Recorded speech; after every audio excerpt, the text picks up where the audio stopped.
community and kind folks out there. Hello.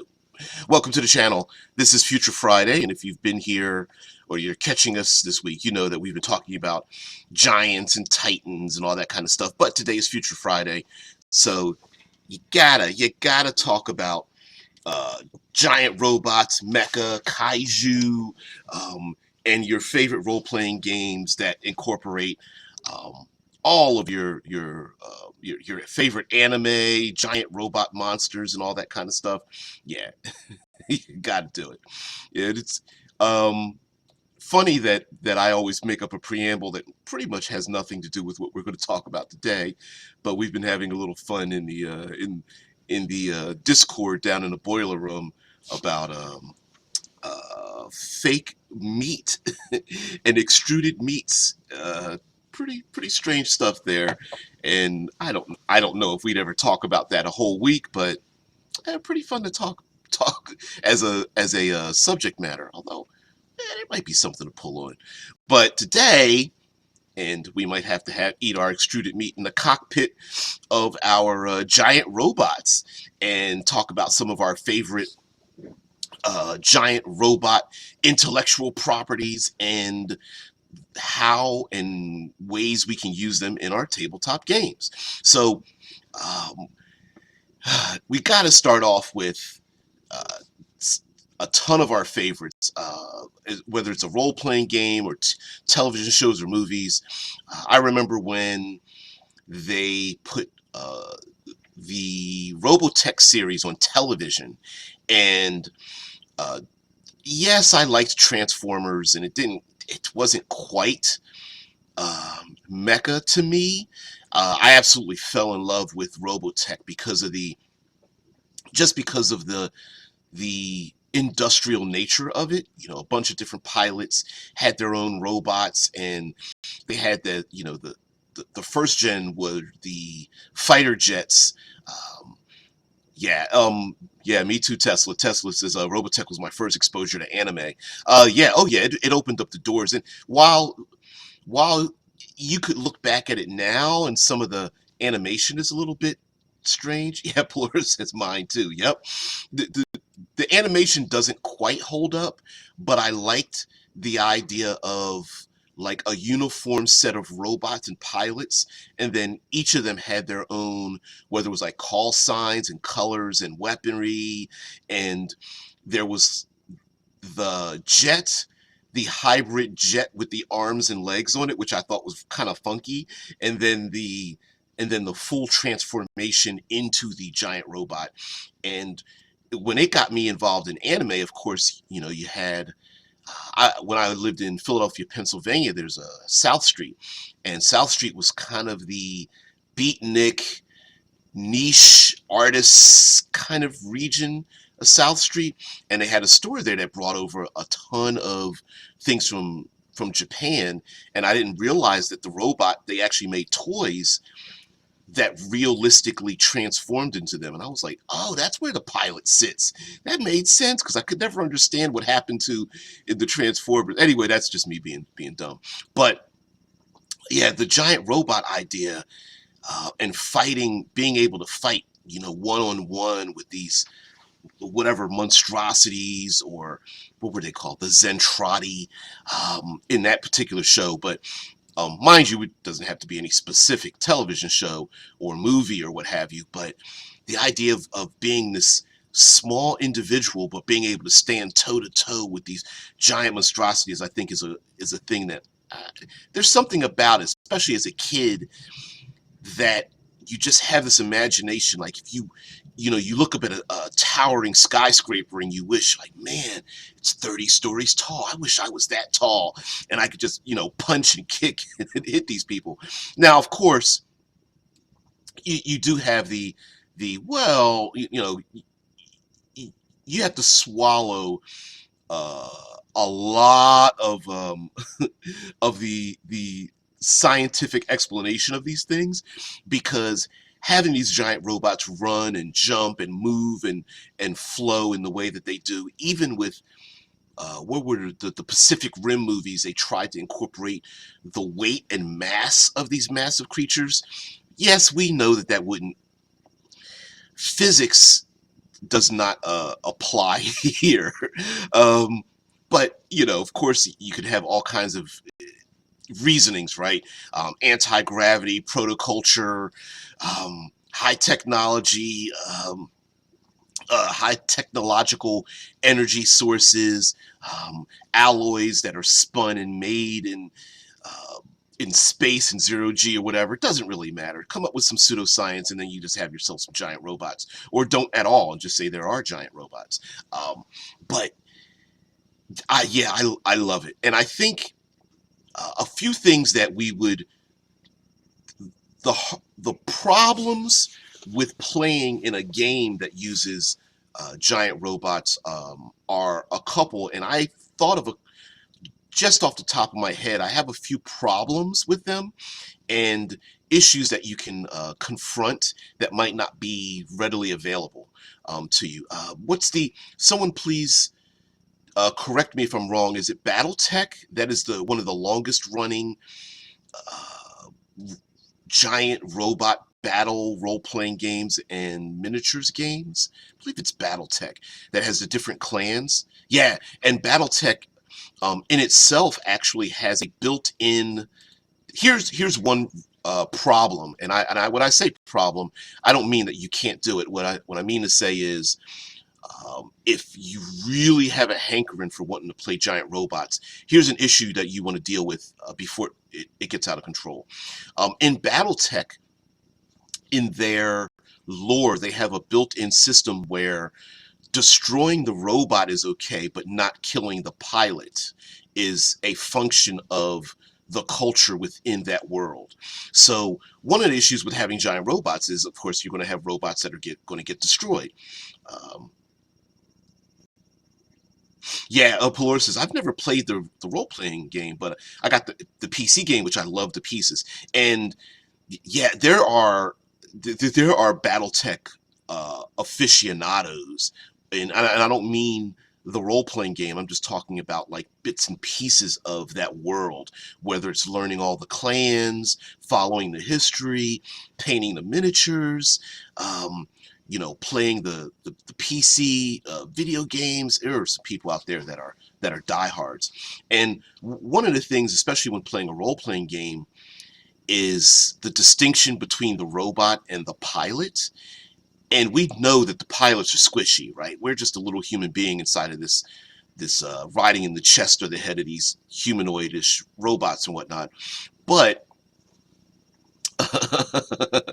but there is the thing of, what happens when the pilot gets killed, which pretty much is instant. Once you destroy a robot and break open the cockpit, you're pretty much dead. There's no way around it. So BattleTech has a built-in cultural aspect that destroying the robot is fine, but killing the pilot is not. And you may want to figure out a way to avoid pilot death, unless A, your PCs are all like, I don't care, I'll just make a bunch of different pilots and do it that way, or B, you accept the fact that the pilots are given ample opportunity to escape and come back and fight again. Now, Ricker says, I have arrived. Now, where's my giant mecha with outbound speakers that blares epic music as fighting and swords, riding on Valkyries and whatnot. Yeah, I love that idea of doing that too. I believe in Mekton, Art Talsorian's Mekton, I think you could buy outbound speakers and some other things. Yeah. Oh man. Now, I think it's Mekton, and the second version was Mekton Alpha, and then they had one about Jupiter. I want to call it Jupiter Rising, but that's not it. Oh wow, I can't remember all of them. Somebody, come on, Tesla. I know you know it, or at least can find it. But anyway, okay, so dealing with destroyed robots and fighting, living to fight another day is one issue you're going to have to come up with. Where do the PCs get to rebuild, repair, modify? The Jovian Chronicles. Thank you so much. And I do have the books. I just don't have them. I mean, they're not next to me. I'd grab them out. Yeah, the Jovian Chronicles. And in that series, of course, you have yourself some giant monsters and sent from, alien sources, as well as having yeah, Ricker says +2 coolness rating, minus plus 10 coolness rating, -10 to perception hearing rating. Yeah. Yeah, for those who don't know, there is a stat in the Mekton game called coolness. You gotta be cool. It's very, very much anime inspired as far as the stats and how the game is done. Now, Plur says there's a reoccurring theme in BattleTech that they've lost a lot of their good technology, so treasure hunting ensues. That is a thing as well, having recovering destroyed mechas and their power sources and their weaponry and things, which brings me to the first issue is, how do you incorporate the players to continue in the game when they no longer have a robot? Okay, so you're going to have to come up with that issue. If they're in a far off planet or a far location in your world and their robot gets destroyed, how do they continue in the game without having to backtrack 5,000 miles to get a new robot to continue in that part of the game? Part 1A of that, or 1B of that, would be robot gets destroyed, what happens with the pilots? More or less, doing that, where's the pilot go? Do they run around the feet of the giant robots? What happens there? So figuring out a way to incorporate the storylines with the pilots and the robot is another thing as well. And you can always play that. I see your comment there, Plur. I'm going to jump into that in a minute. One way of dealing with that would be like either doing it with downtime or like hand waving it, which is it can kind of suck for some players. But if you just do it as a downtime, like, oh, 3 hours have passed, you've got a cast on your shoulder because you ejected out of your old mech, and then Pelora says spares on the dropship. Yep, you could have drop shipments where they're like orbiting spacecraft or habitats, or re-entry shuttles, like something launched from the planetary surface into the outer atmosphere to then land, go into outer space, and then re-entry kind of thing. You could do that if you want to go with like warp technology, where a warp door or wormhole opens up, and hell, you could even explain it like, oh, only do it the Terminator way, like, or the reverse Terminator, like only non-living things can go through the warp tunnels, so we can't really transport our pilots, but the ships can get there, and we can just, and then what have you. You could also do the downtime scavenge for parts idea as well, especially if a lot of the technology or the resources to upkeep the technology are gone. So player characters could scavenge for pieces and then put their I don't know, literally put the energy pods, carry them on their back, and then scramble across the blasted desert to find another mech and insert their things. Yeah, Joseph Keita says support team who rebuilds things, and doing that, you could. I'm not claiming that you should do this in the game, but you could even have statistics built around that. And so instead of like dex, strength, intelligence, you could have repair, support,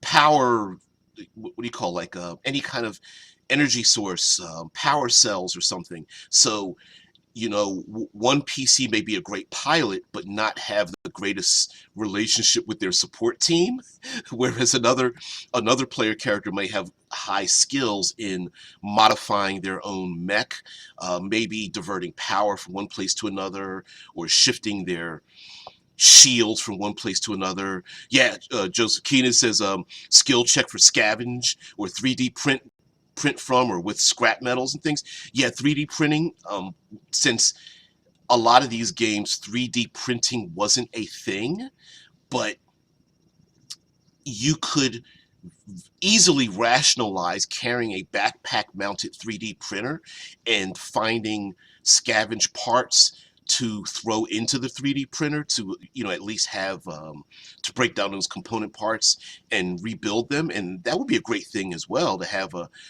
skill mechanism or point mechanism, a resource counter in a way to rebuild bits and pieces and parts of your mech. Pelor says, hell, Titanfall. Most of the Titans are just thrown at the pilot from space. So some of them warp in, though. Yeah, Titanfall's another one.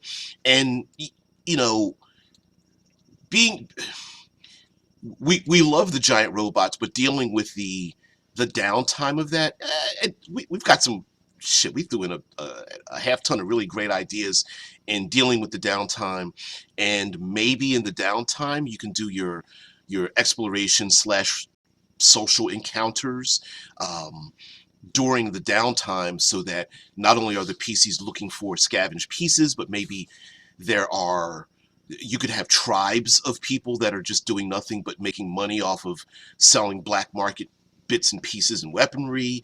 There may be havens of people locked away from the Kaiju that have come from the outer regions of the galaxy, and they're hiding, and the PCs are the heroes, and they're knocking on the doors of these people locked away, and they're like, we're not going to open up our doors for you, and so you might have to deal with people who might have what you need, but they don't want to give it up.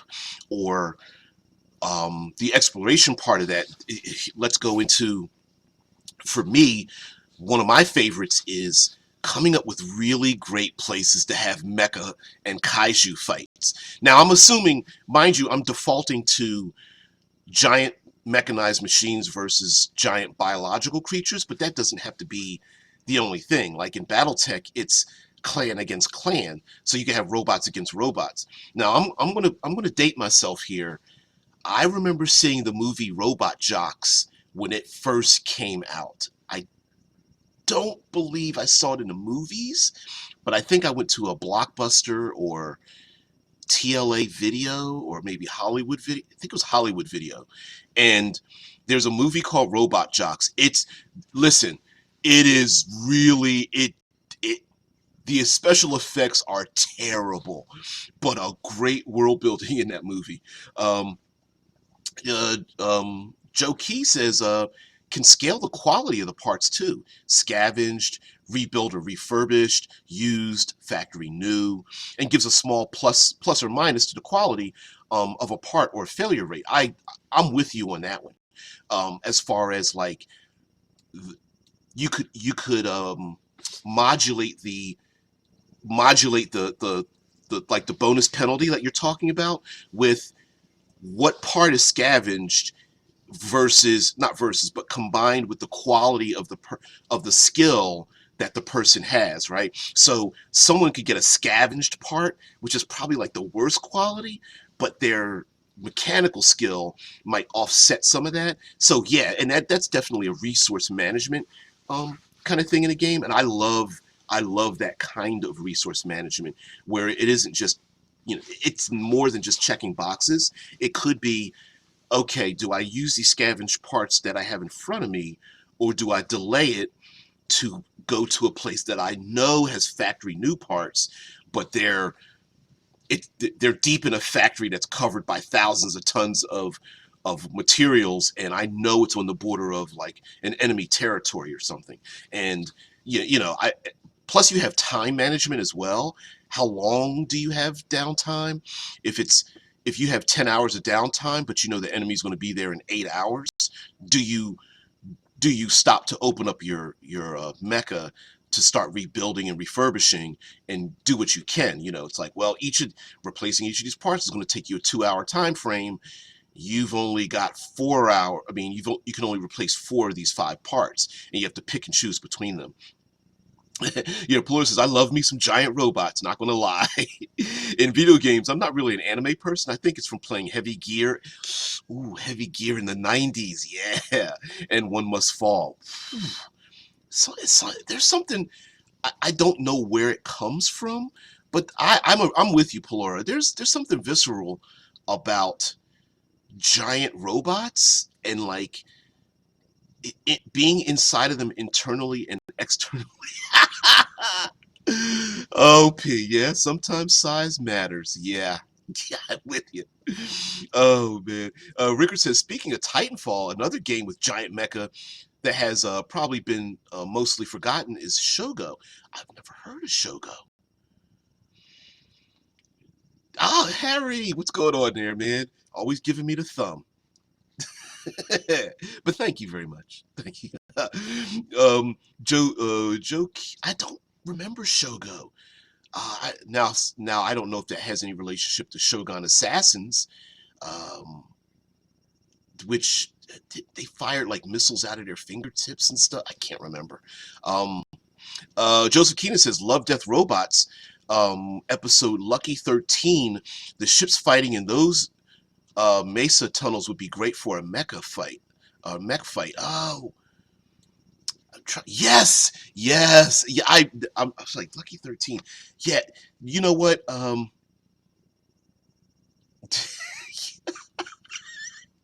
didn't realize it came across that way. Quote, giant robot, I want to be in you. Yeah. Oh, yeah.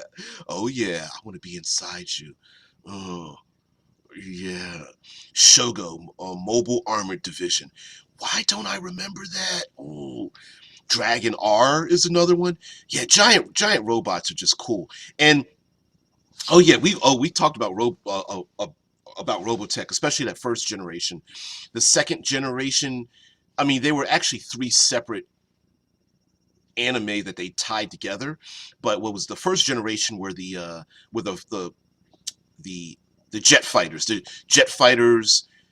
giant robots, and then that third hybrid mix, and then the second stage Robotech were the tanks, and then the third stage were the bikes.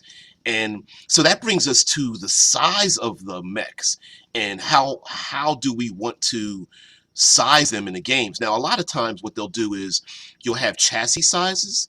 Um, yeah, Ricker says Mobile Armored Division, full title of the game. It's 21 years old now or so. It's quite old. So who cares? There's still the age. It's not the age, man. It's the playing of the game, and sometimes that's really cool. Yeah, Harry brings up the Zentradi. I think the Zentradi are one of the few human-like giant people in these mecha settings, because a lot of times it's giant robots, it's robot versus robot or robot versus monster. There aren't too many like robot versus human being looking people. Even and when I say human, come on now, other than like skin color and maybe like the ears or the eyes or something, they're pretty much humans. And you very rarely see that. Like with kaiju, the idea of the kaiju, they're always related. They're almost Cthulhuoid in their depictions and such, as opposed to being humans. So that's Robotech's one of the rare few that has giant people. But if you play in the game, the role playing game, Mechas and Monsters, made by Gallant Games for Tiny Dungeon, that one you can just reskin it, and they're like, just play giant human beings that you're like mutant giant human beings. What's the other? There's the animated movie where the 50-foot woman is recruited by the government to fight against these other monsters, and her allies are like the Blob and is it the Blob and the Fly and the Creature from the Black Lagoon or something weird like that. Yeah, oh, Ballfriend, what's going on there, man? Yeah, Evangelion, although I like to pronounce it Evangelion because it reminds me of like angels. But anyway, yeah, Neon Genesis Evangelion was, he says, was pretty kaiju as a concept. Oh, hell yeah. One of the things, while it's a slow moving story, one of the most amazing things I remember seeing is the robots, and I love the design of those robots because they're far more lanky in their design concept versus other mecha, which tend to be more blocky and bold. A lot of the anime Japanimation ones, they like to go for that lanky, lithe, very almost looking. Their design makes them look fast and quick and agile, even though I'm sure they're probably quite a few thousand tons or more. Harry brings up Ghost in the Shell. Ghost in the Shell kind of fits in there, where I'm going to hit on the size of the mecha and incorporating them in the games. But one of the most amazing things I remember seeing was there. A kaiju comes out of the ocean, and the robots are on the decks of aircraft carriers, and they're starting to leap and jump from deck to deck on the aircraft carriers, riding them like giant surfboards while fighting the kaiju that's coming out of the ocean. And I love that. So size matters.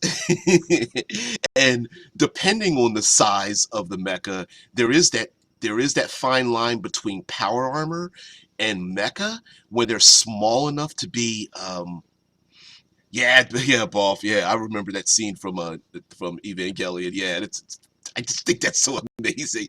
It's such a cool environment, which I'm going to have to talk about the environment. But um, I'm going to bring up Appleseed, which is another one of my favorite. Really, Harry? Thank you so much for that. So, may thy blessings be many, woes few. Why, thank you very much for that. I appreciate the super chats. Just throwing in a tip. I appreciate that very, very much, man. You're always cool. Considering that you're probably the only person here older than myself, I suppose. Yeah. Much love. Now, the idea of in Appleseed was one of the main characters, her partner, big cyborg dude, and herself, one of the main protagonists, ends up wearing these battle armors, and they are designed where, yep, Pat Labor kind of counts in that, where they are no larger than, say, an automobile, where the arms and legs fit no further down than the elbows and knees of the mechanized machine. Some of them have even been designed. Um, uh, Damn, that's quite an achievement. I'm not sure where you're heading with that. But some of them are even designed where you see these little stubby human arms pointing out of the chest of the robot, where the giant arms are actually extended out as well, which is kind of a cool, like, where you get the idea that the little smaller arms are where the control mechanisms are, and then you have the larger arms that are actually performing all the, firing the weapons and grabbing creatures by the throat and stuff.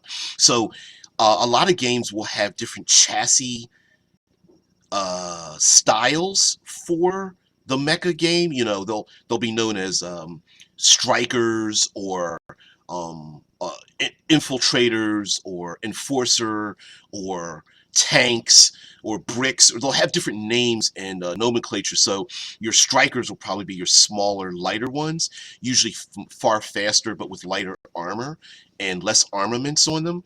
Whereas you'll have your like bigger, bulkier, heavily armored, lots of internal spaces and things like that. Oh, you're being older than what? Thank you, P. Yeah, but we're still around. We're old, but we're not that old. Shogo Mobile Armored Division. Now, so, and of course, with mecha, you gotta have yourself some really cool weaponry. A ton of missiles, and come on now, you gotta have your missiles that spin with the contrails where they spin and warp around each other. Like, I don't know why it's cool that missiles don't fly in a straight line towards their targets, but I don't know why. That's such a cool thing where you see like a ton of missiles fly off of a mecha, and they just start like arcing and spinning through the air, making these like contrail helixes before they blow away the enemy and stuff. Just so cool. Yeah. Harry's like, a few decades? Ah, wow. Yeah, Barford says, let's not forget Battletech, Heavy Gear, Gundam, Mekton. Now, I brought up Mekton. I did not bring up Gundam and all the iterations of Gundam. And, what a great way to explain, I don't know, gaining levels where your mecha changes and improves, right?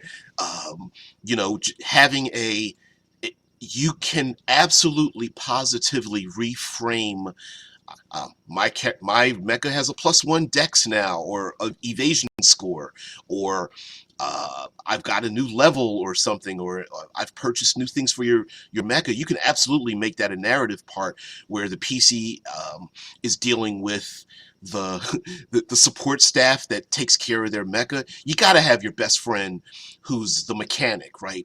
The mechanic that seems to break the rules to get your mechas back into the fight again, so you can do that kind of thing. Yeah, Rickard says Shogo had the tri-launcher, rocket launcher. Not the best weapon in the game, but I used it exclusively for the spinning triple rocket attacks. Hell yeah. I don't know why that's so cool, but yeah. And then of course you have to have the world ending device, whether it's a blade or a cannon that it's like the one you can only fire it once, but when you do, it just destroys everything. I'm looking at you, Voltron. Yeah. Yep. Barford says I developed a new type of ability. Yeah, and you can narratively explain that through training, through scientific development, through this quote unquote new ability is a prototype of something, and just explain it as a better targeting system, or hell, go even deeper. It's got a new alloy flow energy system rating, whatever pseudo scientific thing you want to come up with, and incorporate that in the game. Yeah. Oh man, Polar says there's experience points in BattleTech, stuff to do with moving, support systems, scanners and stuff. Yep, melee accuracy, heat management. Yeah, all those things. That's another thing that you can really play with a mecha kaiju game, are the side effects of getting hurt. It's do your hydraulic systems burst? Do you, like you talked about, heat management? Some weapons are more powerful, but they create a heat signature. Does that make you easier to target? Does that slow your mecha down and you have to reboot or restart or reconfigure your energy systems? How long does it take to get your accuracy on target? Maybe you have a powerful weapon, but it takes a while to aim it or reconfigure it to then fire at yet another enemy. Maybe you have a smaller, lighter weapon, but it fires faster. So you have some kind of bonus or to attack first, but it's very, maybe it's a defensive weapon that can shoot missiles out of the sky or something like that. There's all kinds of things. Plus, getting your limbs hacked off is a thing. Getting your sensors destroyed, so you're blinded. It's the equivalent of being blinded or deafened, or having your ranges reduced because you can't target past a certain limit. Rickard says, don't forget the delayed explosion light cannon. Yeah. Yep. Light hits target, 5 seconds of quiet, massive explosion. Hell yeah. Oh, the you gotta have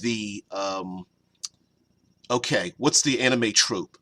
The moving fast with the hash lines behind you, the striking of the weapon where the screen turns black, and then the landing on the ground with the enemy behind you, and the 5 second quiet, right before they explode or split in half or something. You gotta do the leap.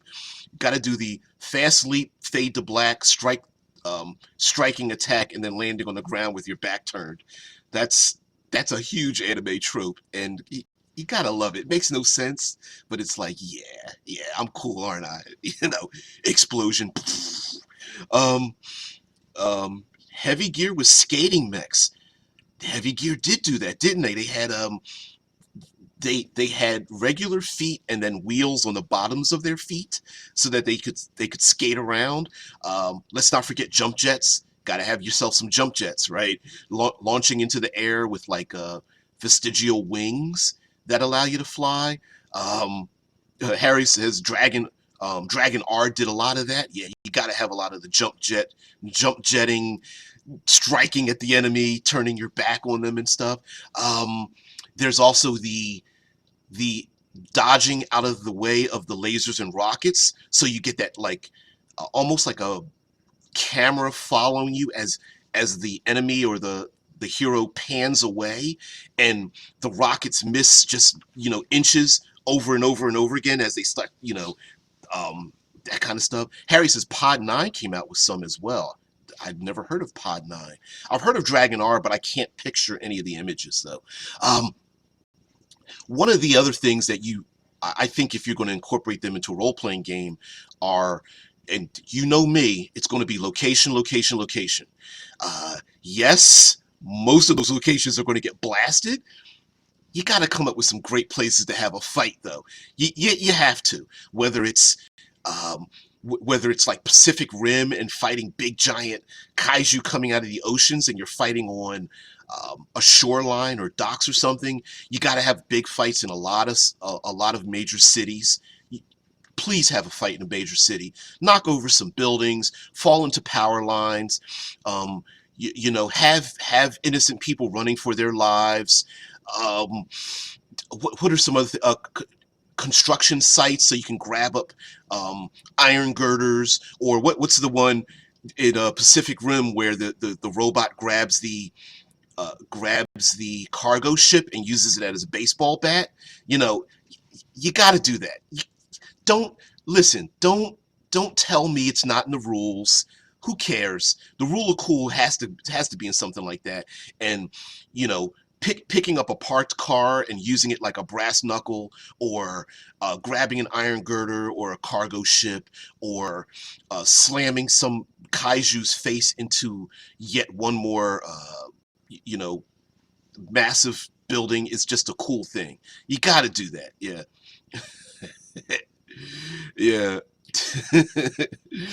Oh man, Rickard says rocket storm from Macross, where hundreds of tiny small rockets, yeah, rocket packs destroyed every damn mission after 15 seconds. You know what? That was always a thing, wasn't it? Where in the Macross saga, like they would have the missiles, and then all of a sudden it was like, missiles are done. You're like, wait, what? My missiles are jammed. I can't fire them. Seriously? Yeah, Rickard says on top of a drop ship in the upper atmosphere. Yep. That's a trope too, where you have this giant, massive ship, of course, where all the, these, 80-ton mechas come from, and big ships like a big giant city, and then they just launch everything off the ship down onto the planet and just destroy everything as the main characters and the enemies like try to make a run for it, turning the place, your average nuclear atomic explosions on a planetary surface, which is a thing that you can play with as well. When I talk about location, right? You could add a time factor into a location, whether it is mechas fighting on the skin of a starship or an asteroid entering into the upper atmosphere of a planet.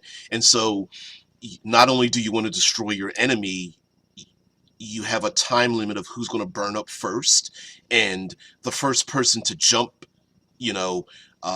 might fail the mission or something, or the falling asteroid or habitat or starship might hit some place like that's a populated area, and you're trying not to have it hit that populated area while also being attacked by some squid hunter killer giant kaiju Cthulhuoid creature or something. So yeah, location, 0G, asteroid belts, gas giants. Let's go for our black holes. You got to circle around our black hole. Okay, maybe that sounds a little dirty. You don't necessarily need to circle around my black hole, but you get the point. I'm being stupid. But yeah, heavy gravity wells, solar flares, radiation coming from, I don't know, what are some things? Exploding stars, pulsars, quasars, and all that kind of stuff. If you're doing like high space, if you're on planetary surfaces, turn the volume up on every location. Massive deserts, volcanic regions, mile high jungle areas, things like that. Balfour says the first Gundam series dropped a colony on Australia. I didn't know that. You could even rip things from like a game like Destiny, where you have the PCs are revisiting places where technology and stuff has fallen. So you have ancient overrun ancient locations filled with high technology. So you could have fortified location, bunkers, um, fighting in and around other destroyed mecha is another thing, with lots of cover, lots of dangerous chemicals, lots of possibilities of exposing radiation out into the open, things balanced precariously. Those mechas or aircraft that are stuck inside of giant skyscrapers that might fall over any minute, that kind of thing. Rickard says it's in the universal rule of how to play a mecha style game. talking about talking about the rule of cool. Yeah, no matter what system they have, to obey the universe rules. Yeah, you see the city far below you as you fight on the force field that prevents you from dropping down. That's a cool one too. Oh, the force field that is protecting like an enclave or a city or something, and you are fighting on the skin of that force field, and so that it doesn't collapse, you know? Yeah, just play with all that stuff.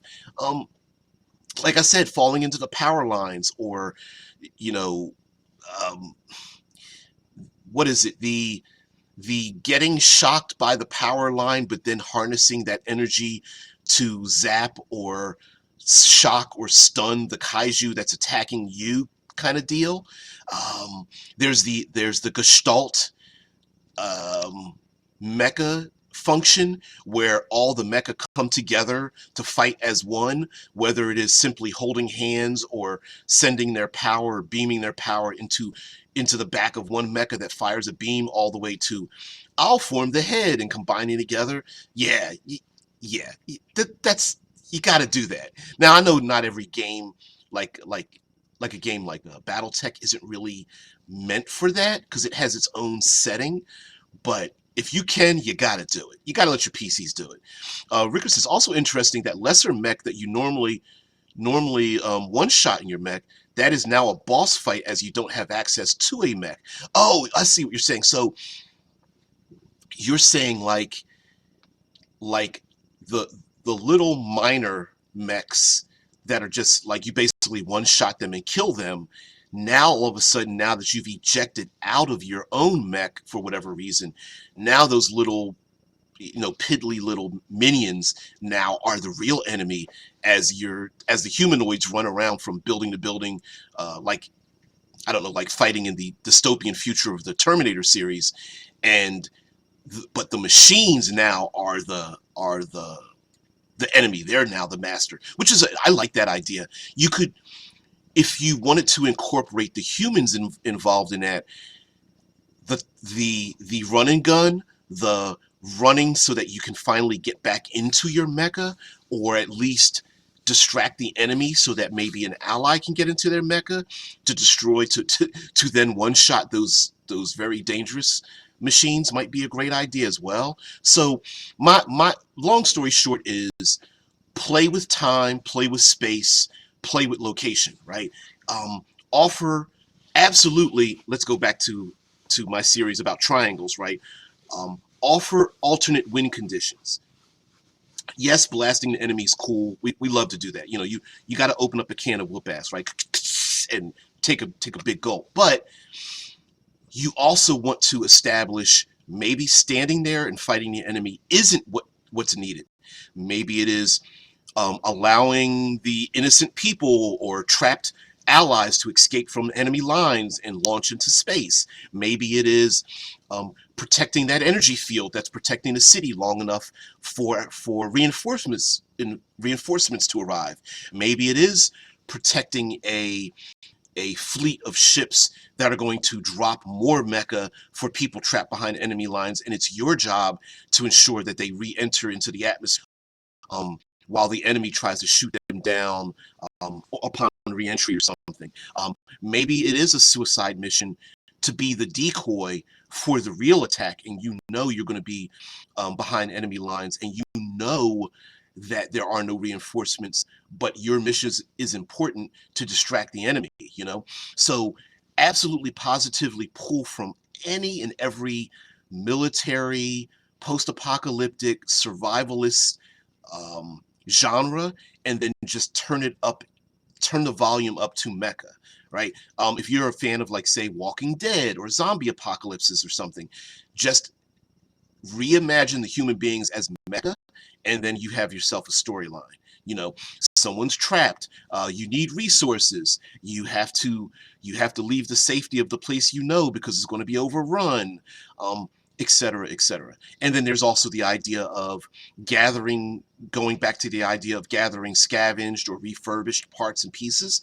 Maybe the whole mission is for no other reason than to gather resources, food, energy cells, refurbished parts, finding that cache of brand new parts in a factory trapped under, thousands and thousands of tons of material, that kind of thing. And then, of course, scavenging those parts and then bringing them back. How long does it take to get those parts back? Maybe the mission isn't to fight anyone. Maybe the mission is to sneak in somewhere to sabotage some location, or to set bombs around a biosphere of eggs that are being laid as more of these kaiju are giving birth or something. Ricker says, for example, say an infiltration mission where you can't go in all mechas, spiraling rockets blazing. You need to go in the flesh as a small assault team.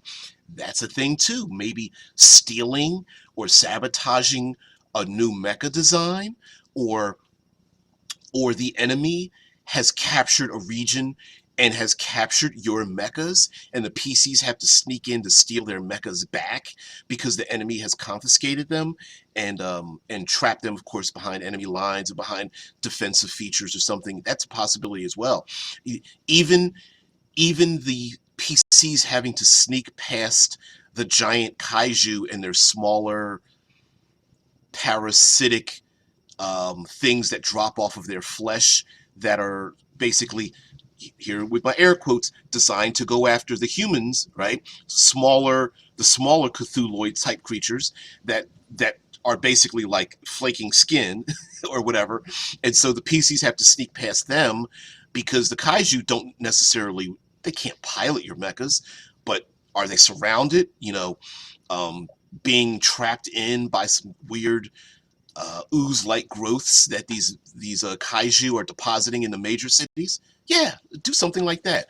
And if you want to go even further with it, the PCs might be on missions to uncover caches of other mechas. So maybe this is the many generations after a great war, and the PCs have the coordinates to find these other great mechas, but they're hidden in locations in caves or derelict starships or distant star systems, or on starships that are piloting out of control, traveling fast, and you have to meet up with them as they're traveling at sublight speeds before they get pulled into the gravity well of a black hole or a sun, or fall into the atmosphere of a gas giant or something.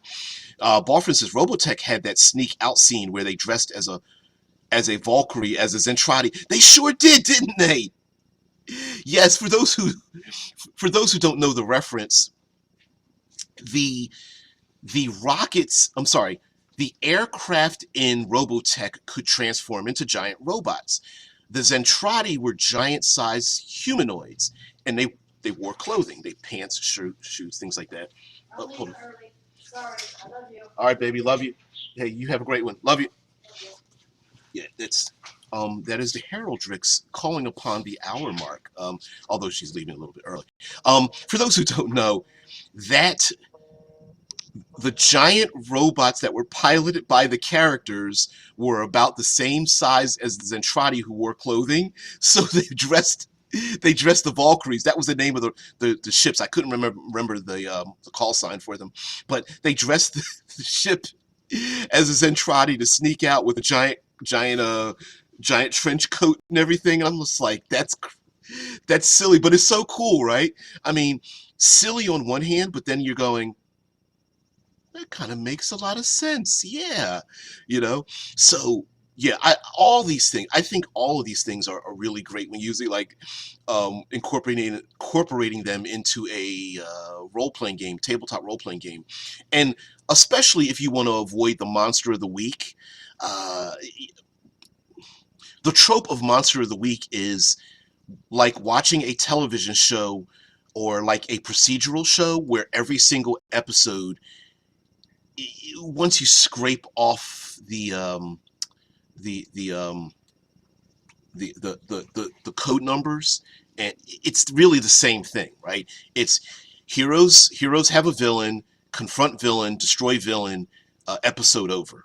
um what's the anime? The Saint Seiya was very much like that. Heroes arrive, there's an enemy, fight enemy, defeat enemy, gone. Voltron, big enemy, fight enemy, combine, let's combine together as one, fight, fight, fight. I'll form the head. Okay, here comes the sword, which you're always like, why didn't he pull the sword out first? Big sword, fade to black, slice through the screen, turn their back on the enemy splits in half, no, 5 second pause, enemy starts to split, then they explode, right? So it's to avoid the monotony of the monster of the week, which some people, you know what, if you have a busy schedule, and there's some players that are just like, I don't care, I want a monster of the week.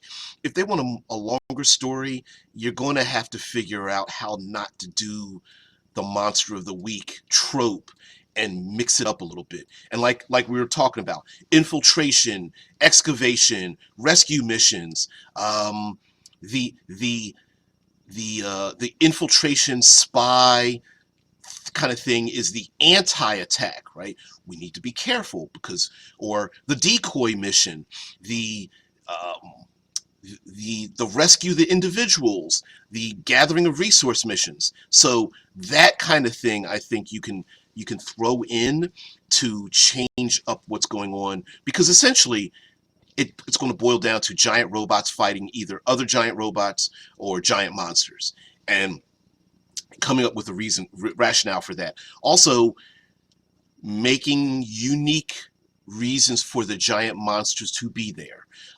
Just saying that they come from a distant galaxy to attack you is fine in the beginning, but eventually everyone's going to be like, we're like eight sessions in, and like I kind of want to know why they're here. You know, is it now? Of course, you can do the instinctual. They're just trying to breed, or are they controlled by another more powerful enemy? Is there a greater thing going on with the intergalactic society?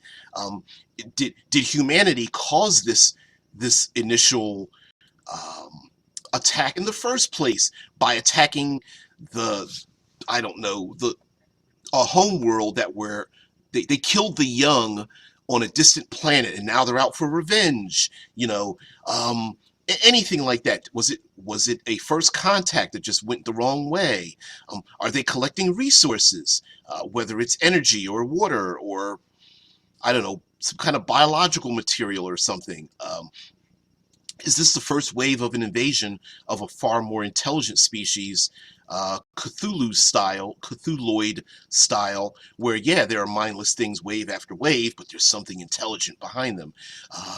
Maybe they're escaping the explosion of the galactic core, and the side effect is that they are destroying and inhabiting every place, but really what they're doing is escaping a far greater environmental danger on the horizon. Was this a man-made thing, some kind of nanotech or biological thing that they, or opened up a portal to another world and shouldn't have done so? So, and you could combine all of those or use bits and pieces from them. The They tried to do some world building in the movie, say Pacific Rim. So the first movie, Pacific Rim, giant robots fighting ancient kaiju rising out of the ocean. Okay, Pretty simple. Second one, there are corporations involved, designing new machines. There's the idea of using the machines and having them operated by drones instead of real pilots, and you have that conflict. You have the a character who's piecing together their own giant Yeager, from scrap metal because of the giant robots that are left. There have been so many fights that there's like giant robot bits and pieces and junkyards and stuff hanging around. So you can do a lot of world building from that. Is there one global faction or military that's defending the world, or are there a number of different factions?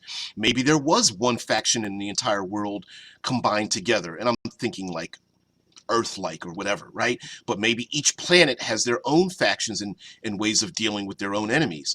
Or maybe there's a faction split. So there's one government, but then you have like mercenary groups, black market groups, criminal organizations that all have their own mecha. You could even do religious organizations, non-profit, environmental, turn the volume up to the hippie liberal, mechanized kind of things like we're Greenpeace plus Doctors Without Borders plus whatever. You could kind of make fun of that, and then you could have like on the other hand, you could have the ultra conservative, we don't like change kind of thing, and play with that mechanism.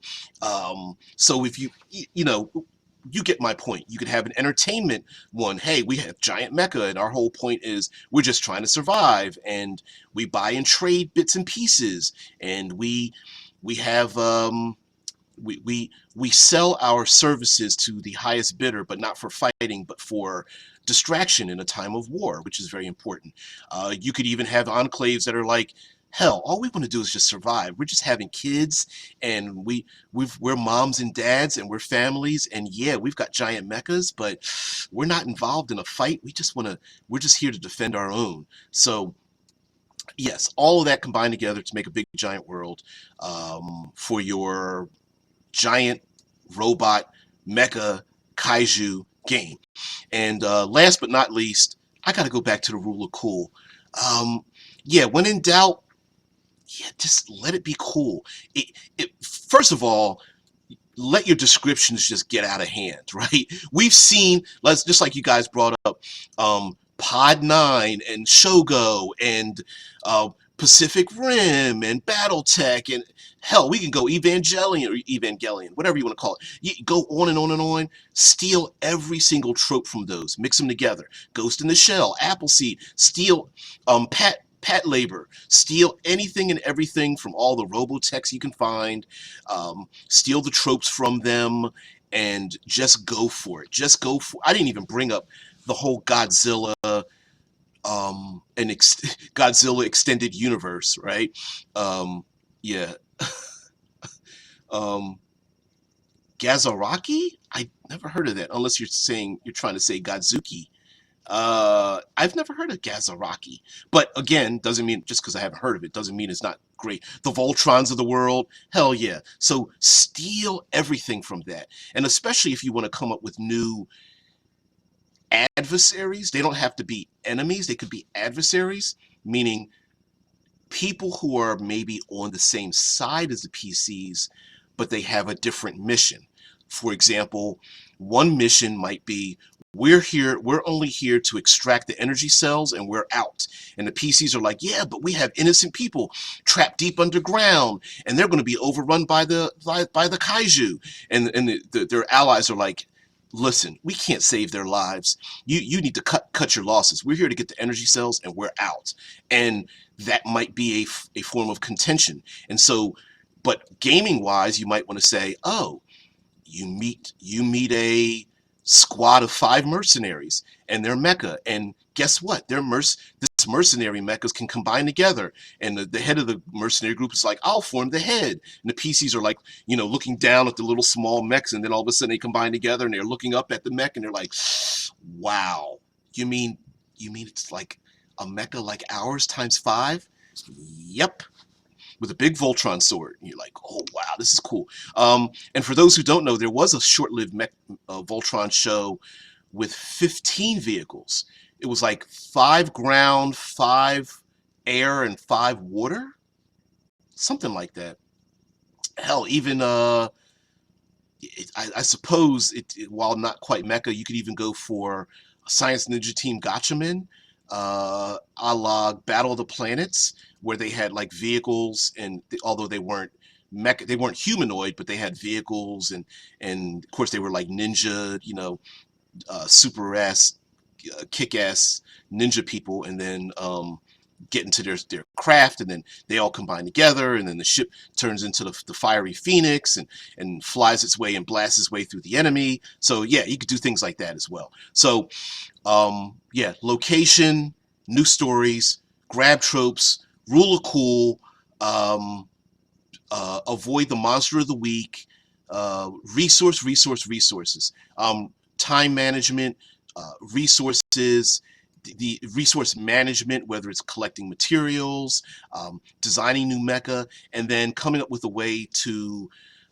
blend seamlessly the humans piloting the mechas and how you want to incorporate that into your game, and then how do the PCs still continue in the game when their mecha is pretty much toasted. Drop ships, warp regions, finding new mechas, things like that, and then of course creating a world around it. Is it this high-tech medieval world where there are kingdoms and one mecha is passed down from another, like Excalibur or Gazaraki? Is a mecha anime television series produced by Sunrise. It was directed by um, Ryusuke Takahashi, who also co-created the series along with Sunrise. Hajime Yatate, Goru Taniguchi was the assistant director. The screenplay was written by Toru Nozaki. I've never seen it. It looks familiar though, but I don't remember the name. Maybe that's the thing. I don't remember the name. But anyway, guys, we've hit the hour mark. I'm going to head off here, guys. Thank you very much, very much, for spending your valuable time with me. I really appreciate it. I hope you're able to leave with a little bit of change. Have a great one. See ya. Bye.